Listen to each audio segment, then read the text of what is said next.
Hello my dear friend, अपने to channel पर रचना academy में आप सभी का स्वागत है। बीपीएससी टेरी 4 का एग्जाम जो बोला जा रहा है अगस्त या सितंबर तक आपका एग्जाम कंडक्ट करा लिया जाएगा। इसमें हम बात करेंगे भारतीय राष्ट्रीय आंदोलन इंडियन नेशनल मूवमेंट 1885 से 1947। ठीक, इसमें हम थ्योरी जानेंगे। मोस्ट इंपॉर्टेंट थ्योरी है, एनसीईआरटी बुक की थ्योरी है।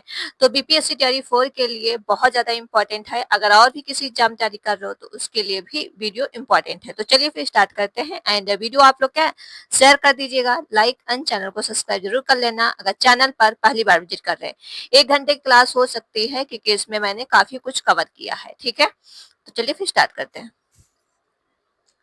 यहाँ आइए, ये देखिए गांधी जी के प्रारंभिक सत्याग्रह। ठीक, गांधी जी के जो प्रारंभिक सत्याग्रह है इनके बारे में जान लेते हैं। थोड़ा मैं पेन चेंज करती हूँ। ओके, जैसे कि पहला पॉइंट हो जाएगा, पहला पूछा है गांधी जी का जन्म कब हुआ, तो थोड़ा बेसिक नॉलेज जान लो कि 2 अक्टूबर 1869 में गुजरात पोरबंदर में गांधी जी का क्या हुआ था, जन्म हुआ था।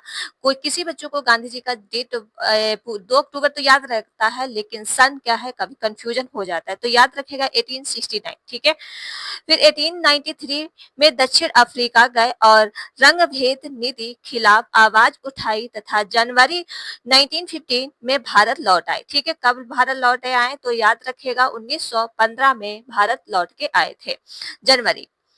अगला पॉइंट देखो, अगला पॉइंट हो जाएगा वर्ष 1916 में गांधी जी ने अहमदाबाद के निकट साबरमती आश्रम की उन्होंने स्थापना की थी। साबरमती की स्थापना कब की गई थी तो याद रखिए 1916 में। ठीक है, कब की गई थी 1916 में।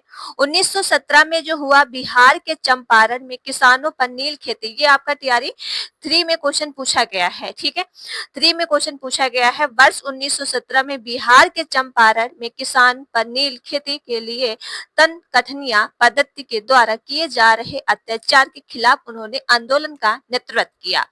ओके, याद रखिएगा कि नेतृत्व कब किया गया था तो वर्ष 1917 में। कब किया गया था, कहा, बिहार के चंपारण। किसके रिलेटेड में किया था तो किसान की नील खेती के तहत किया गया था। ठीक है, तो याद रखिएगा। अगला पॉइंट करते हैं। अगला पॉइंट हो जाएगा चंपारण के पश्चात गांधी जी ने अहमदाबाद मिल हड़ताल वर्ष 1918 में मुद्दे के हस्तक्षेप भी किया था। ठीक है, कब किया था, वर्ष 1918 में। वर्ष 1918 में गुजरात में खेड़ा में लागन और आदि के विरुद्ध का आंदोलन भी चलाया गया। ठीक, कहाँ आंदोलन चला था, खेड़ा में चला था। कब चला था, 1918 में। गांधी जी के तीनों प्रारंभिक आंदोलन जो है सफल भी रहे। ठीक, जितने आंदोलन उन्होंने चलाए 3 आंदोलन वो क्या रहे थे, सफल रहे थे। ओके, तो याद रखिएगा वेरी इंपॉर्टेंट पॉइंट मैंने लिए हैं जो एनसीईआरटी न्यू बुक से। अब हम चलते हैं रोलेट एक्ट के बारे में जान लो कि रोलेट एक्ट कब आया था। ठीक, तो रोलेट एक्ट के बारे में जानो। रोलेट एक्ट जो है भारत के क्रांतिकारी भावना को समाप्त करने के लिए ब्रिटिश सरकार ने न्यायाधीश सर सिडनी रोलेट एक्ट की अध्यक्षता जो कमेटी नियुक्त ने की थी। किसने किया था तो सिडनी ने किया था। याद रखिए किसने किया था, सिडनी ने किया था। वर्ष 1919 में जो विधेयक लाया गया उसे रोलेट एक्ट अथवा काला कानून भी कहा गया। ठीक, कब ये रोलेट एक्ट आया था तो याद रखिए 1919 में। इसे काला कानून भी कहते हैं। इस कानून का बिना वकील, बिना अपील, बिना दलील का कानून भी कहा गया। ठीक, इस कानून को क्या कहा गया, मतलब बिना वकील, बिना अपील, बिना दलील के कानून भी कहा गया। ठीक, रोलेट एक्ट को। अगला पॉइंट करते हैं और वीडियो को आप लोग प्लीज शेयर कर दो। ठीक है, शेयर आप नहीं करते हो प्लीज शेयर करो, लाइक एंड चैनल को सब्सक्राइब जरूर कर लो अगर चैनल पर पहली बार विजिट कर रहे हैं। जलियांवाला बाग हत्याकांड देखो, तो ये इनके बारे में जान लो। जलियांवाला बाग हत्याकांड ये हुआ था 13 अप्रैल 1919 को बैसाखी के दिन अमृतसर में। जलियांवाला बाग को डॉक्टर सत्यपाल एवं सफेद्दीन के चुल को गिरफ्तार के विरोध में एक सार्वजनिक सभा का आयोजन किया गया। जलियांवाला बाग कब हुआ था हत्याकांड तो याद रखेगा डेट अपनी 13 अप्रैल 1919। ठीक है, अमृतसर जलियांवाला बाग के कौन थे, डॉक्टर सत्यपाल और सफेद्दीन थे। ठीक, याद रखिएगा कौन थे, डॉक्टर सत्यपाल एवं सफेद्दीन। अगला पॉइंट देखो, अगला पॉइंट हो जाएगा जनरल आर डायर ने अब बिना किसी पूर्व सूचना के हजारों की संख्या में मौजूदों को लोगों की क्या है गोलियां चलवा दी। इसमें हजारों लोग क्या है मर गए थे, क्योंकि उन्होंने जलियांवाला बाग में बिना किसी की सूचना के अनुसार उन्होंने क्या है भारतीयों पे गोलियां चलवा दी थी। कौन थे ये? जनरल आयर डायर। अभी एक मूवी आई थी जलियांवाला बाग हत्याकांड, ठीक है, जो अक्षय कुमार की मूवी है रिलीज, बहुत ही अच्छी मूवी, आप उसको देख लीजिएगा, चीजें क्लियर हो जाती हैं, ठीक है। इस कांड के विरोध स्वरूप जो है रविन्द्रनाथ टैगोर ने नाइटहुड की उपाधि भी त्याग दी थी, ठीक है। तो इस कांड जब जलियांवाला बाग हुआ था तो रविन्द्रनाथ टैगोर ने क्या किया था, नाइटहुड की उपाधि जो है उन्होंने क्या है त्याग दिया था। ओके, नेक्स्ट पॉइंट हो जाएगा सर शंकर नायर। जो देखिए सर शंकर नायर कौन इसमें बना है, जो अभी जलियांवाला बाग की मूवी आई है ये अक्षय कुमार बना है, ठीक है। तो उसमें चीजें स्टोरी दिखाई गई है। ओके, वो स्टोरी आप जरूर देखिएगा। बताइए कौन कौन ये मूवी देख चुका है, कमेंट में बताओ। सर शंकर नायर ने वायसराय की कार्यकारिणी परिषद की इस्तीफा भी उन्होंने दे दिया था। इस हत्याकांड की जांच के लिए सरकार ने हंटर समिति की नियुक्ति की थी, जबकि कांग्रेस में मदन मोहन मालवीय की अध्यक्षता में एक समिति की गठित भी की गई थी, ठीक है। तो उन्होंने क्या किया था, पहले तो शंकर नायर ने क्या है इसका वायसराय जो है उन्होंने परिषद इस्तीफा रद्द कर दिया था, ठीक है, इस्तीफा उन्होंने दे दिया था। फिर इसके बाद हुआ तो जो हत्याकांड हुआ था उसके सरकार ने क्या हंटर समिति की नियुक्ति भी की थी, और कांग्रेस के मदन मोहन मालवीय की अध्यक्षता में एक समिति की गठित भी की गई। ओके, याद रखिएगा पॉइंट। अब चलते हैं खिलाफत आंदोलन। खिलाफत आंदोलन कब आया था, तो 17 अक्टूबर 1919 को अखिल भारतीय स्तर का पर खिलाफत दिवस बनाया गया। खिलाफत आंदोलन दिवस कब मनाया जाता है, तो याद रखिए 17 अक्टूबर 1919। 23 नवंबर 1919 को अखिल भारतीय खिलाफत कमेटी की दिल्ली अधिवेशन की अध्यक्षता जो की थी किसने, गांधी ने की था। किसने अध्यक्षता की थी, गांधी जी ने की थी। याद रखिएगा नेक्स्ट पॉइंट, 31 अगस्त 1920 को खिलाफत दिवस मनाया गया। इस आंदोलन का नेतृत्व जो है मोहम्मद अली और शौकत अली ने किया था। इसके कौन नेतृत्व है, याद रखिए दोनों के नाम मोहम्मद अली और शौकत अली हैं, याद रखिएगा। और ये खिलाफत आंदोलन कब मनाया गया था, तो 31 अगस्त 1920 को। ओके, इंपॉर्टेंट पॉइंट है, याद रखिएगा। अगला पॉइंट चलते हैं। अब चलते हैं असहयोग आंदोलन। असहयोग आंदोलन जो है लाला लाजपत राय की अध्यक्षता में वर्ष 1920 में कलकत्ता अधिवेशन में असहयोग आंदोलन का जो है प्रस्ताव उन्होंने पारित किया था। किसकी अध्यक्षता में किया था, तो इनका नाम याद रखिएगा, लाला लाजपत राय। कब किया गया था, 1920 में। ओके, 1 अगस्त 1920 में गांधी जी ने असहयोग आंदोलन की शुरुआत की और इस दिन तिलक की उनकी क्या है मृत्यु भी हो गई थी। ठीक, 1 अगस्त 1920 को क्या हुआ था, गांधी जी असहयोग आंदोलन की शुरुआत हुई और तिलक की भी मृत्यु इसी दिन हुई थी 1920 में। इस आंदोलन के दौरान दक्षिण संस्थाओं तथा न्यायालयों का बहिष्कार किया गया और शराब और ताड़ी की दुकानों पर धरना दिया गया तथा विदेशी कपड़ों को होली भी जलाई गई। ठीक है, क्या है विदेशी कपड़ों जो है कपड़ों की क्या है होली उन्होंने जलाई गई थी। अगला पॉइंट देख लो। अगला पॉइंट हो जाएगा मोहम्मद अली को सर्वप्रथम इस आंदोलन में उन्हें क्या है गिरफ्तार भी कर लिया गया। ठीक, मोहम्मद अली को क्या किया गया था, गिरफ्तार कर लिया गया था। उत्तर प्रदेश में गोरखपुर जिले के स्थित में चौरी चौरा में 5 फरवरी 1922, देखिए ये चौरा चौरी कब कांड हुआ था, याद रखिए 5 फरवरी 1922 को प्रदर्शनकारी भीड़ के द्वारा पुलिस के 22 जवानों के थाने के अंदर जिंदा ही जला दिया गया था। ये जो घटना घटी है कहाँ की है, गोरखपुर की है और कब घटी थी, 5 फरवरी 1922 को। ठीक है, पुलिसकर्मी कितने हैं जो जिनको जिंदा जलाया गया था, 22 थे। इस घटना के आहत होकर गांधी जी ने 12 फरवरी 1922 को असहयोग आंदोलन क्या है उन्होंने वापस ले लिया। ठीक है, जब ये जो कांड हो चुका था उसके बाद जो है गांधी जी ने क्या किया था, इन्होंने असहयोग आंदोलन वापस ले लिया था। कब लिया था, तो याद रखिए 12 फरवरी 1922 को उन्होंने क्या है असहयोग आंदोलन वापस लिया गांधी जी ने। साइमन कमीशन के बारे में जान लो। साइमन कमीशन जो है ब्रिटिश सरकार ने सर जॉन साइमन के नेतृत्व में 7 सदस्यों वाले के आयोग का गठन किया गया। सभी सदस्य जो है अंग्रेज थे। इसमें 3 फरवरी 1928 को यह कमीशन मुंबई भी पहुंचा था। ठीक, कब पहुंचा था तो याद रखिए 3 फरवरी 1928। अगला पॉइंट देखो, इस दिन में देश व्यापारी हड़ताल आयोजित की गई, कमीशन द्वारा भी किया गया। यहाँ पूर्ण हड़ताल भी रखी गई। ठीक है, इस आयोग का कार्य इस बात की सिफारिश करना था कि भारत के संवैधानिक विकास का उन्होंने स्वरूप क्या है, कैसा रहा है। ठीक है, तो याद रखिएगा ये साइमन कमीशन के बारे में।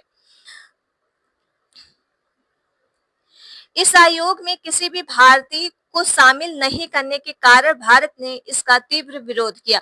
मतलब साइमन कमीशन में कोई भी भारतीय शामिल नहीं था, तो इसका क्या है, विरोध भी किया गया। आयोग के विरोध के दौरान लाहौर में लाठी की गहरी चोट के कारण वर्ष 1928 में लाला लाजपत राय की क्या है, मृत्यु भी हो गई। ठीक है, लाहौर में उनकी मृत्यु हो गई थी क्योंकि लाठीचार्ज ज्यादा हो रहा था। तो क्या है, 1928 में लाला लाजपत राय की उनकी मृत्यु हो गई। लेकिन नेहरू रिपोर्ट के बारे में जान लेते हैं। तो ये जानिएगा, भारत जो है सचिव लॉर्ड बर्कनहेड ने भारतीयों को चुनौती दी थी कि वह एक ऐसा संविधान बनाए जो देश के सभी समुदाय और वर्गों को क्या है, स्वीकार हो। ठीक है, ये किसने दिया था तो इनका नाम याद रखेगा। नेक्स्ट पॉइंट हो जाएगा 11 मई 1928 को पंडित मोतीलाल नेहरू की अध्यक्षता में भारतीय संविधान के प्रारूप को तैयार करने के लिए कितने सदस्य थे, 8 सदस्य समिति की गठन की गई। कब की गई थी तो याद रखिएगा 11 मई 1928 को। किसने की थी, पंडित जवाहरलाल नेहरू की अध्यक्षता में किया गया था। कितने सदस्य थे, 8 सदस्य थे। ओके, तो याद रखिएगा। अगला पॉइंट देखो, अगला पॉइंट हो जाएगा, इस समिति ने अगस्त 1928 में संविधान के प्रारूप तैयार किया गया जिसे नेहरू रिपोर्ट कहते हैं। ठीक है, कब ये तैयार किया गया था तो याद रखेगा अगस्त 1928 को, और इसे क्या कहते हैं, नेहरू रिपोर्ट कहते हैं। नेक्स्ट पॉइंट हो जाएगा, नेहरू रिपोर्ट में भारत डोमिनियन स्टेज का समर्थन किया गया। इसमें संघीय प्रणाली और संयुक्त निर्वाचन प्रणाली तथा प्रांतीय स्वायत्तता को स्वीकार भी किया गया था। ओके, याद रखेगा, वेरी इंपॉर्टेंट पॉइंट है ये। देखिए, जो मैंने ये लिए हैं, आप सोच रहे होंगे बहुत कम लिया है, लेकिन एग्जाम तौर पे वेरी इंपॉर्टेंट मैंने पॉइंट लिए हैं जो आपके एग्जाम में क्वेश्चन पूछे जाते हैं। नेक्स्ट पॉइंट देखो, अब हम चलते हैं लाहौर अधिवेशन। लाहौर अधिवेशन के बारे में जान लो, वेरी इंपॉर्टेंट है लाहौर अधिवेशन। जैसे कि दिसंबर 1929 में भारतीय राष्ट्रीय कांग्रेस का वार्षिक अधिवेशन लाहौर में हुआ था। ठीक है, कब हुआ था याद रखिएगा, दिसंबर 1929 को। इस ऐतिहासिक अधिवेशन में कांग्रेस जो अध्यक्ष कौन थे तो याद रखिएगा जवाहरलाल नेहरू। उन्हें क्या मिला था, पूर्ण स्वराज की घोषणा की गई थी। ठीक है, कांग्रेस के समय अध्यक्ष कौन था, जवाहरलाल नेहरू थे, और उनकी घोषणा जो की गई थी पूर्ण स्वराज की गई थी। वेरी इंपॉर्टेंट पॉइंट है। इसके बाद जो है 26 जनवरी 1930 को पूरे देश में स्वतंत्रता दिवस के रूप में मनाने का निर्णय लिया। ठीक है, कब निर्णय लिया गया था तो याद रखिएगा 26 जनवरी 1930। ठीक, स्वतंत्रता दिवस कब मनाया तो 26 जनवरी, याद रखिएगा। अगला पॉइंट हम बात कर लेते हैं। देखिए, ये जब आपकी क्लास कंप्लीट हो जाएगी उसके बाद हम आपको एमसीक्यू करा देंगे। कम से कम मतलब होंगे आपके 100 प्लस में एमसीक्यू होंगे जो आपके टीआरई 3 में पूछे गए, मतलब 1 2 3 और सारे न्यू क्वेश्चन। ठीक है, तो वीडियो को आप लोग प्लीज शेयर कर दीजिए। ठीक है, वीडियो को शेयर करो, लाइक एंड चैनल को सब्सक्राइब जरूर कर लो अगर चैनल पर पहली बार विजिट कर रहे हैं। सविनय अवज्ञा आंदोलन के बारे में जान लो। महात्मा गांधी ने इरविन के समक्ष 13 जनवरी 1930 को 11 सूत्री का प्रस्ताव रखा। कब कितने प्रस्ताव रखा था, 11 सूत्री का प्रस्ताव कब रखा गया था, 13 जनवरी 1930। किसके किसके महत्व तो महात्मा गांधी के इरविन समक्ष। ठीक, तो याद रखिएगा। गांधी जी द्वारा प्रस्ताव मांगों पर विचार न करने के कारण सविनय अवज्ञा आंदोलन क्या है, शुरू किया गया। ओके, अगला पॉइंट हो जाएगा 12 मार्च 1930 को गांधी जी ने 78 समर्थकों के साथ साबरमती आश्रम से 240 मील का दांडी मार्च किया तथा 6 अप्रैल को नमक कानून तोड़ा गया। ठीक है, नमक कानून कब तोड़ा गया याद रखिएगा, 6 अप्रैल को। दांडी मार्च में जो कब हुआ था तो 12 मार्च 1930 को। इसमें जो है साबरमती आश्रम में कितने मील थी तो याद रखिएगा 240। ओके, अगला पॉइंट हो जाएगा सुभाष चंद्र बोस ने गांधी जी के दांडी मार्च की तुलना जो है नेपोलियन के एबुला पेरिस की यात्रा ने की थी। ठीक है, तो याद रखिएगा जो दांडी मार्च की यात्रा की तुलना किसने किया था, नेपोलियन के एबुला के पेरिस यात्रा ने की थी। ओके, ये भी इंपॉर्टेंट पॉइंट है। देखिए जो मैंने लिए सारे इंपॉर्टेंट पॉइंट है। अगला पॉइंट हो जाएगा आपके सामने पश्चिमोत्तर प्रांत में खान अब्दुल गफ्फार खान ने आंदोलन का नेतृत्व किया। किसने किया था, अब्दुल गफ्फार खान। ठीक, याद रखिएगा कौन है, अब्दुल गफ्फार खान। घरसाना में नमक सत्याग्रह का नेतृत्व जो है सरोजनी नायडू ईमान शाह, कौन है सरोजनी नायडू ईमान शाह एवं गांधी जी के पुत्र जो है कौन है मणिलाल ने किया था।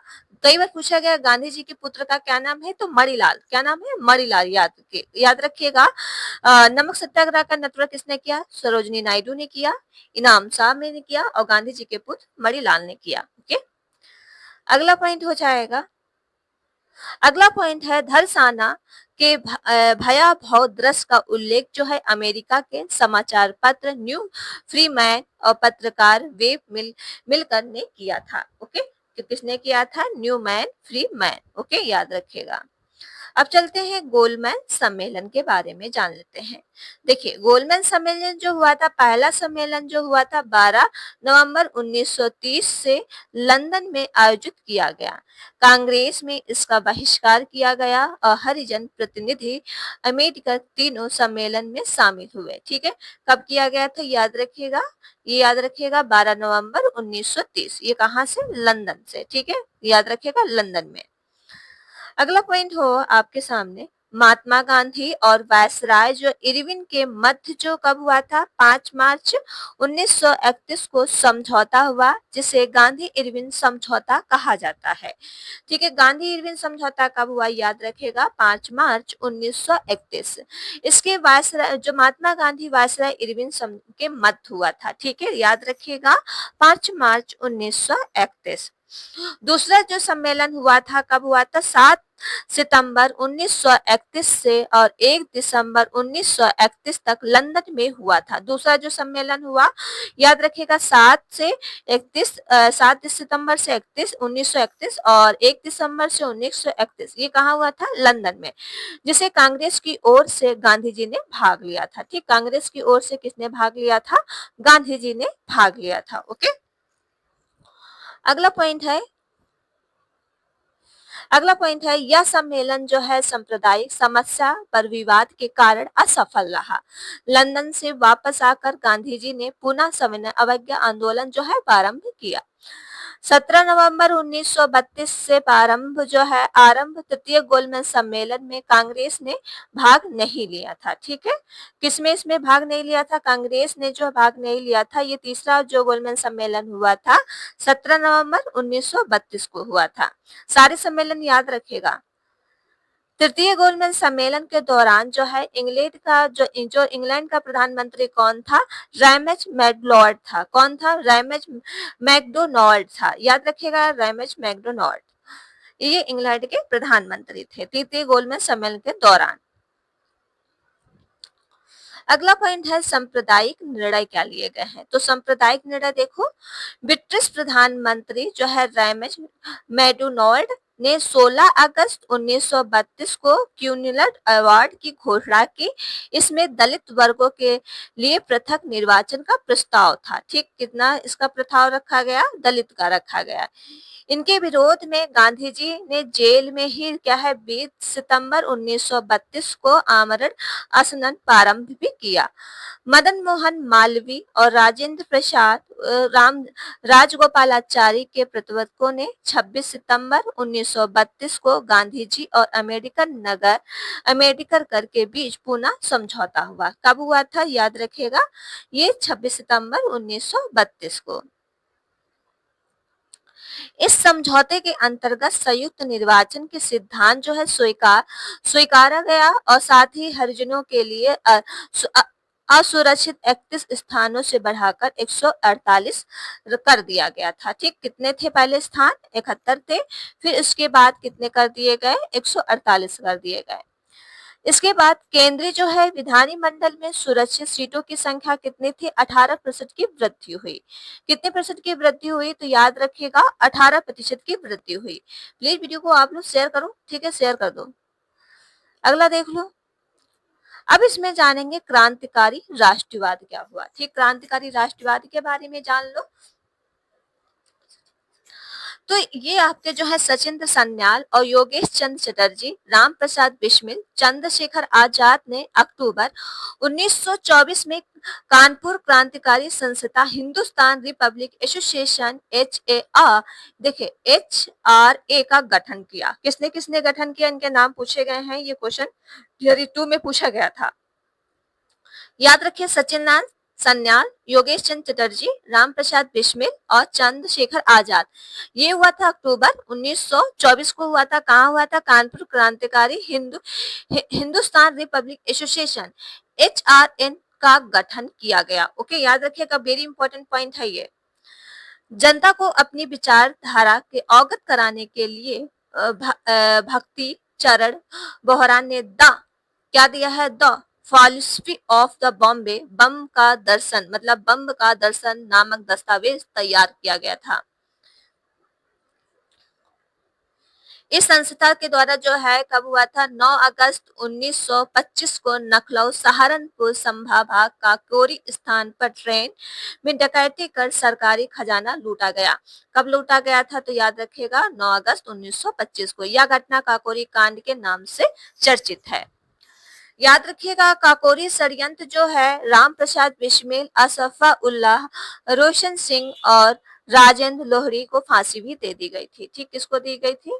राजेंद्र लोहरी को फांसी भी दे दी गई थी। ओके, ये वही पेज आ गया दोबारा। ठीक है, ये जो ऊपर अभी मैंने पढ़ा दिया है, तो दूसरा करो। यहाँ आ जाओ। भगत सिंह ने 1925 में भारत नौजवान सभा का गठन किया गया और लाला लाजपत राय लाठियों के प्रवाह करने के लिए वाले पुलिस अधिकारी षड्यंत्र जो है आपका क्या हुआ था? सांड की हत्या हो गई थी। कब हुई थी? 17 दिसंबर 1928 को भगत सिंह और चंद्रशेखर आजाद, इसमें कौन थे? राजगुरु के कर दी थी। ठीक है, किसने किया था? तो याद रखे भगत सिंह, चंद्रशेखर आजाद और राजगुरु ने कर दी थी। भगत सिंह और गुप्तेश्वर दत्त ने 8 अप्रैल 1929 को केंद्रीय विधानमंडल में बम फेंका था। ठीक, कब फेंका था बम? तो याद रखिएगा 8 अप्रैल 1929। किसने? भगत सिंह और गुप्तेश्वर दत्त ने फेंका था। नेक्स्ट पॉइंट है, बंगाल में प्रसिद्ध क्रांतिकारी मास्टर सूरसेन के नेतृत्व में वर्ष 1930 में चट्टगांव शस्त्रगागर का धावा बोला गया और सूरसेन ने इंडियन रिपब्लिक आर्मी की स्थापना की और इसके सदस्यों को लोकनाथ बालक और प्रतिलता वाडेट, गणेश घोष और कल्पना दत्त आदि थे। ठीक, जो इनके कौन कौन थे? याद रखेगा तीनों के नाम। चंद्रशेखर आजाद जो है 27 फरवरी 1931 को इलाहाबाद में अल्फ्रेड पार्क पुलिस मुठभेड़ की शरीक हुए और 23 मार्च 1931 को भगत सिंह, सुखदेव और राजगुरु को लाहौर में फांसी दे दी गई। ठीक, किसको किसको फांसी दी गई थी? याद रखें, भगत सिंह, सुखदेव और राजगुरु को। ये कहाँ फांसी दी गई थी? लाहौर में दिया गया था। कब दी गई थी? 23 मार्च 1931 को। नेक्स्ट पॉइंट देख लो, अगस्त प्रस्ताव क्या था? तो अगस्त प्रस्ताव के बारे में जान लो। अगस्त प्रस्ताव जो है ये आया था वर्ष 1940 में भारत के लिए डोमिनियन स्टेज को मुख्य लक्ष्य बनाया गया। युद्ध के पश्चात संविधान सभा के गठन का लक्ष्य रखा गया। कांग्रेस ने अगस्त प्रस्ताव को अस्वीकार कर दिया। ठीक, कांग्रेस ने क्या किया था, अगस्त को प्रस्ताव को स्वीकार कर दिया था। अब चलते हैं क्रिप्स मिशन क्या है। तो क्रिप्स मिशन के बारे में जान लो और वीडियो को आप लोग प्लीज शेयर कर दो। तो डोमिनियन स्टेज के साथ भारतीय संघ की स्थापना क्रिप्स मिशन जो आया वर्ष 1942 को इसको प्रस्तावित की थी। कब हुआ था, 1942 को। युद्ध के पश्चात प्रांतीय विधानसभाओं द्वारा संविधान सभा के सदस्यों का चुनाव जो है करने की बात की गई। गांधी जी ने क्रिप्स योजना के बारे में कहा था कि यह एक आगे की तारीख का चेक है। तो ये आपका आगे की तारीख बारे में जान लेते हैं। तो ये जो आया था, कब आया था याद रखिएगा, 8 अगस्त 1942 को मुंबई ग्वालिया टैंक के भारतीय राष्ट्रीय कांग्रेस के बैठक में भारत छोड़ो प्रस्ताव सर्वसम्मति से प्राप्त किया गया। ठीक है, तो याद रखिएगा कब आया था, तो भारत छोड़ो आंदोलन जो है 8 अगस्त 1942। अगला पॉइंट हो जाएगा, गांधी जी ने लोगों को जो है करो या मरो का नारा दिया। ठीक, गांधी जी ने कौन सा नारा दिया था, करो या मरो। 9 अगस्त 1942 को सभी प्रमुख जो है कांग्रेसी नेता को गिरफ्तार। इस दौरान जो है बलिया उत्तर प्रदेश, तामलुक बंगाल, सतारा महाराष्ट्र, समांतर और सरकारों का गठन भी किया गया। ठीक है, तो याद रखिएगा। अगला पॉइंट हो जाएगा, मुस्लिम लीग ने भारत छोड़ो आंदोलन का विरोध किया जो 23 मार्च 1943 को पाकिस्तान दिवस मनाया गया। ठीक, पाकिस्तान दिवस कब मनाया गया, तो याद रखें 23 मार्च 1943। अगला पॉइंट जान लेते हैं। अगला पॉइंट हो जाएगा राजगोपालाचारी फार्मूला क्या है। ठीक है, तो इनके बारे में जान लो। तो ये हो जाएगा, यह योजना जो है 10 जुलाई 1944 को प्रस्तुत की गई थी। इसमें मुस्लिम लीग को तुरंत भारतीय स्वतंत्रता आंदोलन का समर्थन करने को कहा गया। अगला पॉइंट है, युद्ध के उपरांतर जो है मुस्लिम बहुसंख्यक क्षेत्रों को आत्मनिरंतर निर्धारण का अधिकार देने की बात की गई। ठीक है, नेक्स्ट पॉइंट हो जाएगा, देश के विभाजन की स्थिति में रक्षा, वाणिज्य और दूरसंचार के संचालन की व्यवस्था एक समझौते दौर द्वारा की जाएगी। जिन्ना के फार्मूले को अस्वीकार कर दिया गया, मतलब जिन्ना का जो फार्मूला था उन्हें क्या कर दिया गया, अस्वीकार कर दिया गया, क्योंकि वे द्विराष्ट्रीय सिद्धांत को स्वीकार करते थे, तो उनका फार्मूला अस्वीकार कर दिया गया। अगला पॉइंट हो जाएगा, वेबल योजना क्या है। वेबल योजना जो है, यह योजना 4 जून 1945 को प्रस्तुत की गई। इस योजना पर विचार विमर्श करने के लिए शिमला सम्मेलन का आयोजन भी किया गया। ठीक है, शिमला सम्मेलन का आयोजन कब किया गया, तो 4 जून 1945 को। इस योजना को कहा गया कि गवर्नर जनरल एवं कमांडर इन चीफ को छोड़कर गवर्नर जनरल की कार्यकारिणी के सभी सदस्य भारतीय होंगे। परिषद में हिंदू और मुसलमानों की संख्या जो है बराबर रखे जाने की बात की गई। ठीक है, नेक्स्ट पॉइंट हो जाएगा आपका, मुस्लिम लीग की शर्त रखी कि परिषद के सभी मुस्लिम सदस्यों के मनोनयन व दुख करेगी। अब हम चलते हैं कैबिनेट मिशन योजना क्या है। कैबिनेट मिशन योजना के बारे में जान लो। ये आया 23 मार्च 1946 को कैबिनेट मिशन भारत आया। इसमें सदस्यों में शामिल थे जो सर सैडफोर्ड, क्रिप्सन और अलेक्जेंडर और पैथिक लॉरेंस। योजना के मुख्य बिंदु निम्न है, जैसे कि पहला हो जाएगा, पाकिस्तान का प्रस्ताव जो अस्वीकार किया और प्रांतों को स्वतंत्रता और अविशिष्ट शक्तियां मिली। नेक्स्ट पॉइंट हो जाएगा, प्रांतीय विधानसभाओं द्वारा संविधान सभा के सदस्यों का चयन किया, जैसे रक्षा, विदेश मामले और एवं संचार के लिए एक सामान्य केंद्र की व्यवस्था की। नेक्स्ट पॉइंट है, देशी रियासतें उत्तराधिकारी सरकार और ब्रिटिश जो है सरकार को समझौता करने का जो हेतु स्वतंत्रता दी। ठीक है, तो याद रखिएगा। अगला पॉइंट है कैबिनेट मिशन योजना। कैबिनेट मिशन योजना बारे में जान लो। ये कैबिनेट मिशन योजना कब आई, तो जून 1946 में लीग और कांग्रेस दोनों को कैबिनेट मिशन योजना को स्वीकार कर लिया। मुस्लिम लीग ने 16 अगस्त 1946 को प्रत्यक्ष कार्यवाही दिवस बनाने की घोषणा की। कब किया गया था, 16 अगस्त 1946। सितंबर 1946 में जवाहरलाल नेहरू के नेतृत्व में अंतरिम सरकार का गठन हुआ, जो अक्टूबर 1946 में मुस्लिम लीग और अंतरिम सरकार में शामिल हुई। फरवरी 1947 में कांग्रेस के सदस्यों ने मुस्लिम लीग के सदस्यों के अंतरिम सरकार से निष्कासित करने की मांग की और लीग ने संविधान सभा को भंग करने की मांग भी उठाई। ठीक है, तो याद रखिएगा फरवरी 1947। माउंटबेटन योजना क्या है, तो देख लो। माउंटबेटन योजना जो आई 20 फरवरी 1947 को ब्रिटिश प्रधानमंत्री इटली ने घोषणा की कि जून 1948 तक भारतीयों को सत्ता सौंपकर अंग्रेज भारत छोड़ देंगे। नेक्स्ट पॉइंट हो जाएगा 22 मार्च 1947 को भारत के अंतरिम British viceroy Lord Mountbatten Bharat आए थे। ठीक, कब आए थे, तो याद रखिएगा 22 मार्च 1947। 3 जून 1947 को लॉर्ड माउंटबेटन द्वारा एक योजना की घोषणा की, जिसे माउंटबेटन योजना के नाम से भी जाना जाता है। माउंटबेटन योजना के आधार पर ही भारतीय स्वतंत्रता विधेयक ब्रिटिश जो है संसद में कितने 4 जुलाई 1947 को प्रस्तुत किया गया, जिसे 18 जुलाई को स्वीकृत मिली। इस अधिनियम के आधार पर जो है 14 अगस्त को पाकिस्तान तथा 15 अगस्त को भारत स्वतंत्रता हो गया था। ठीक है, तो ये आपके लिए मैंने आपको लिए जो भारतीय राष्ट्रीय आंदोलन से, लेकिन अभी ये जो है 1919 का और 1947 तक की है, उसके पहले का और वीडियो में हम करा देंगे। ठीक है, तो चलिए फिर वीडियो यहीं तक रखते हैं एंड इसका पीडीएफ आपको हम पूरा दे देंगे टेलीग्राम पे, तो टेलीग्राम का लिंक डिस्क्रिप्शन में डाल देंगे, तो उसका पीडीएफ आप पूरा देख सकते हैं। तो वीडियो को आप लोग क्या ज्यादा से ज्यादा शेयर कर दीजिएगा, लाइक एंड चैनल को सब्सक्राइब। मिलते हैं नेक्स्ट वीडियो में। Thank you friend.